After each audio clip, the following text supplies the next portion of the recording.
So building up this week, I was starting to get excited for the Wales game. I started believing that we could actually get a win. I know Australia are definitely there for the taking, and they're in a real interesting situation where they're rebuilding again from scratch, similar to us.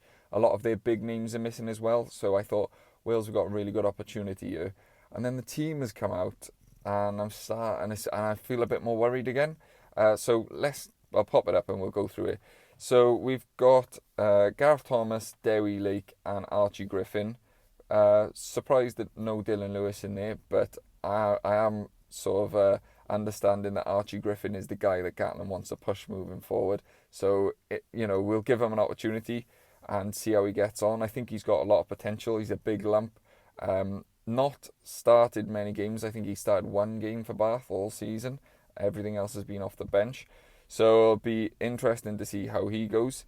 The second row then is Chinza and Dav Jenkins. So the Exeter duo, quite happy with that. I'm happy that Chinza's getting an opportunity to play in the team. I would like to see, we haven't seen the best of him yet, and I think an opportunity where a run of games is needed and we could see him sort of develop, and we need some players to start developing now. Unlucky for Ben Carter, or I feel possibly deserved to retain his position, but he's we can see why he's gone for Chinza. Then in the back row we've got Plumtree, Tommy Raffel and Aaron Wainwright. So pretty solid back row. Wainwright winning his 50th cap. Try saying that twice. So congratulations to him. He's really turned into like a leader on the pitch and a real go forward guy, and he's really made that number 8 position his own. So congratulations to him. Moving on to the backs, it starts to get a bit more interesting then, where we've got Ellis Bevan retaining his position, so congratulations to him. I'm really happy with that, and what I was hoping to see. And then at 10 we've got Ben Thomas. Now this was a bit of a surprise. I was hoping to see Thomas at 12, and I know Gatland has talked him up as a 10, but I wasn't actually expecting to see him starting at 10. Started very little amount of games for Cardiff in that position and just in general. So a lot of people are saying they don't want Costello, but a lot of people are saying they want to see Beetham given an opportunity. And I don't think he's ready yet. But it's an interesting one. I mean, and then the experiment at centre carries on, where we've got Mason Grady at 12 and Owen Watkin at 13. Said in the South Africa review that I didn't think it worked, and I think they needed to swap them back over or put Grady outside 13 with someone at 12. He hasn't done that, so it seems like he wants to persevere with this, trying to create Jamie Roberts 2.0. I don't think Grady's that player, but that's what he's gone for. And then in the back three, then Cameron Winnett drops out, and we've got Rio Dyer on one wing, Josh Hathaway on the other, and Liam Williams on at fullback.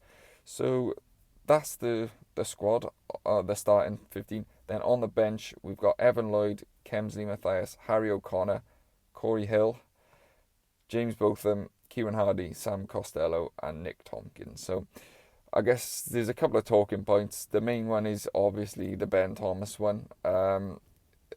It's just an interesting decision because and Wales Online put a really interesting stat up, and I'll read it now. Just Saturday will be Ben Thomas's 86th senior appearance for club and country. It'll be just his 5th start at fly half in 86 games. So thanks Wales Online for that stat, really good one. That just shows like the lack of sort of inexperience in that position, and he's only gone with a 110, and now he's forced to play players who are not necessarily 10 in that position. We saw Ben Thomas have a really great season at 12 for Cardiff, but when he did go at 10, it was okay, but he wasn't as effective as he has been at 12. So it'll be interesting to see. He's really got a really good boot, quite cultured foot, and he's good at goal kicking. So, there's no worry about his boot, but it's just playing and controlling the game at outside half. Also, what I find interesting is if Gatland's got designs on him being an outside half, that's fair enough. But when he goes back to Cardiff next season now, he's going to play 12 because they're going to have 2 outside halves in front of him. They've signed Sheedy, and Tinas de Beera's made that jersey his own. So those two are going to be battling out for that 10 jersey as it is. And then is Gatland going to try and force Matt Sherritt to play Ben Thomas at 10? And then if he's not playing Ben Thomas at 10, then he's going to play all of his club rugby at 12. And then if he gets called up for Wales, he's going to play 10 again. So I don't know. It's just, I don't know what the thought process is. I get Ben Thomas deserves an opportunity, but I don't think this is the right way to go about it. Other talking points, of course, is the centre partnership, which, like I said, I don't think worked. And I'm not saying it can't work, but I think it's gonna. I think if you swap those two around, I'd be perfectly happy with that centre partnership. But just having Grady at 12 and Watkin at outside centre, I think they're both weaker in that centre role than the other way around. So Hathaway on the wing, a little bit unlucky for Cam Winnett, but get Hathaway in and give him an opportunity. I still personally would have left Liam on the wing and stuck with Winnett and brought Hathaway off the bench. But at least we get to see this exciting player now and see what he's made of, and a bit of excitement and again blood in some new players.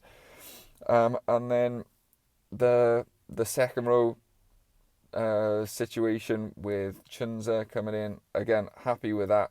But then on the bench, I'm not as happy with having Corey Hill on there. I must be honest. I just don't get it. What is he saying? He's basically sent a text message to every other second row in Wales saying, I don't rate you.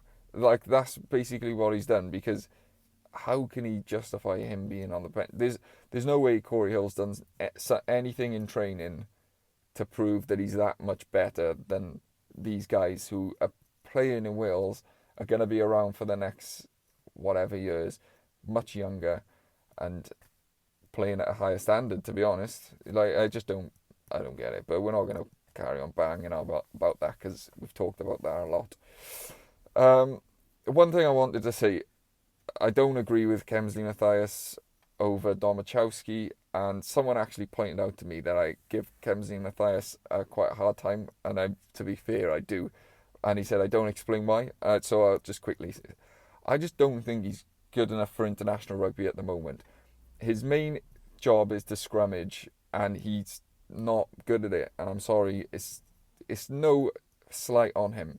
The problem is Gatland is picking him, and he's going to play if Gatland's picking him, and I don't blame him. And I have no doubt he's given 100% in training, and he gives 100% on the pitch. I just don't think he's ready for international rugby. I think he needs a lot more time at regional rugby.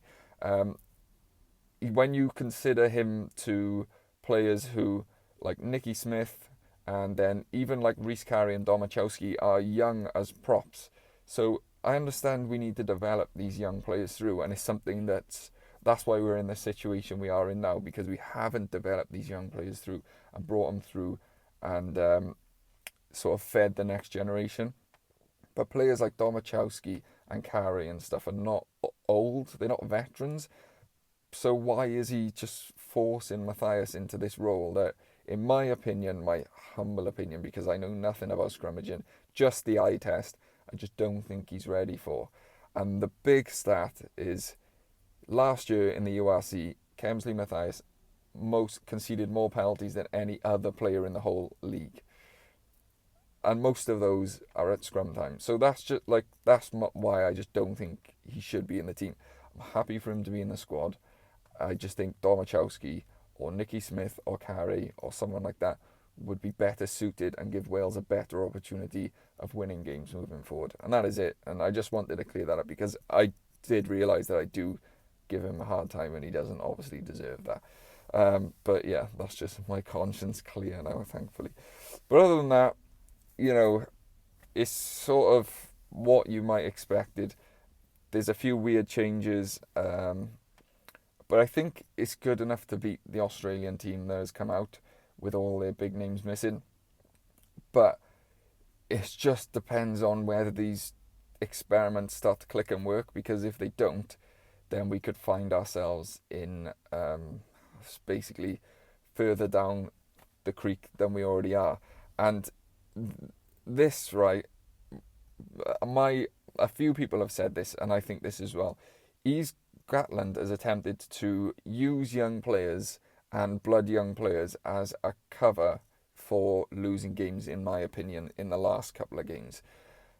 But with his team selection today, I think he's put himself in a corner where he has to win this game, because if he doesn't win this game, and that just racks up the pressure for the Australia game, the second game. I think if they lose this one, there's a good chance they'll lose the second one. Again, being very negative, I'm sorry, but he's with these weird selections, these non-obvious selections, he's forcing himself to like take criticism on his selection. And if he doesn't win this game, then there's going to be more questions as to why is Ben Thomas playing 10 when he's played 12 excellent all season? Why is Mason Grady and Watkin playing the wrong way round? You know, why are you bringing players in? Why are you not using the experience of Dylan Lewis, or even on the bench, and bringing players like that on? Why is Corey Hill in the squad? Like, things like these are going to be the questions. And if he doesn't win, he's putting his sort of another target on his back. And there's already a lot of the Welsh rugby public who are starting to turn on him and have got the knives out for him. And he needs to win this game. Capable of it, and I think we will win. But if he doesn't, and it's all disjointed, and it's all over the place, and nobody knows what's going on, a lot of issues going to be coming Gatland's way. So we'll see. Enjoy the game, and we'll catch you on the review.